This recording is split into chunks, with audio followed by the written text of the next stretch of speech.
পল্লী বিদ্যুৎ সমিতির সৃষ্টি লগ্ন থেকে আজকে 2024 সাল পর্যন্ত কয়েক শতাধিক বিদ্যুৎ যোদ্ধা আমার বৈদ্যুতিক দুর্ঘটনা বিদ্যুতের ছুরিতে পাখির মতো বাদুড়ের মতো ঝলসে পুড়ে রয়েছে, কিন্তু তাকে নামানোর জন্য একটা প্রযুক্তি নেই। তাকে নামানোর জন্য আমাকে কি করতে হচ্ছে? আমাকে ফায়ার সার্ভিসের সহযোগিতা নিতে হচ্ছে। কেন এটা করতে হবে? একটা বিদ্যুৎ যোদ্ধা যখন লাশ হয়ে পড়ে থাকে, হাসপাতালের বারান্দায় যখন পড়ে থাকে, তখন তার লাশটা কুকুর বেলারের পাশে ফ্লোরে রাখা হয়।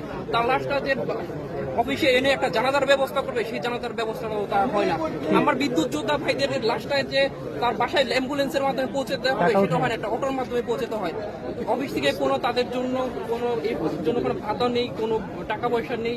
একজন দুর্ঘটনা কবলিত বিদ্যুৎ যোদ্ধার পরিবারকে আর্থিক সহযোগিতা করবে, সেটারও কোনো ব্যবস্থা নাই। সেটার জন্য আমরা যারা এমপ্লয়ারে আছি, আমরা আমাদের বেতনের টাকা দিয়ে, চাঁদা দিয়ে, ভিক্ষার মতো করে তাদের পরিবারকে আমরা সহযোগিতা করি।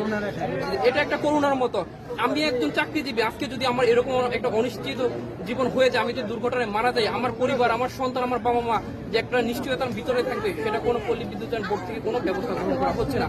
আর যারা আমাদের দুর্ঘটনা কবলিত ভাইরা রয়েছে, বিদ্যুৎ যোদ্ধারা রয়েছে, তাদেরকেও চিকিৎসার জন্য কোনো চিকিৎসা ভাতা নেই। এটা কেন? আমরা একটা চাকরিজীবী, আমরা কি রাস্তার কুকুর বিড়াল? আমরা কখনই না। আমরা মাননীয় প্রধানমন্ত্রীর কাছে, আমাদের বিদ্যুৎ প্রতিমন্ত্রী মহোদয়ের কাছে আমরা এর একটা সুলভ ব্যবস্থা চাই।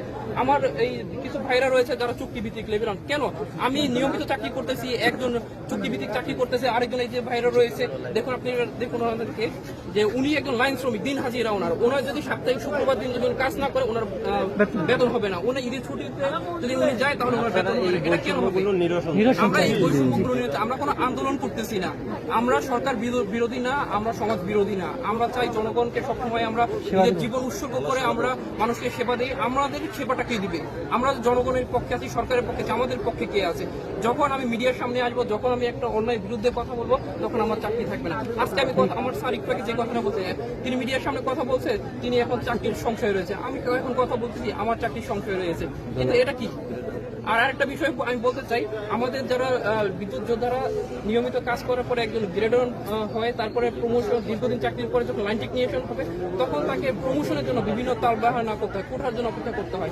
অথচ তারা কোটা খালি নাই বলে বিভিন্ন তালবাহানা দেখে তাদেরকে দামিয়ে রাখে, অথচ তারা কিন্তু অটোমেটিক প্রমোশন নিয়ে যাচ্ছে। তাহলে দিন দিন একই প্রবেশে, মানে একই কর্মস্থলে কিন্তু এত বৈষম্য থাকবে। আমরা এই শুরু হবে।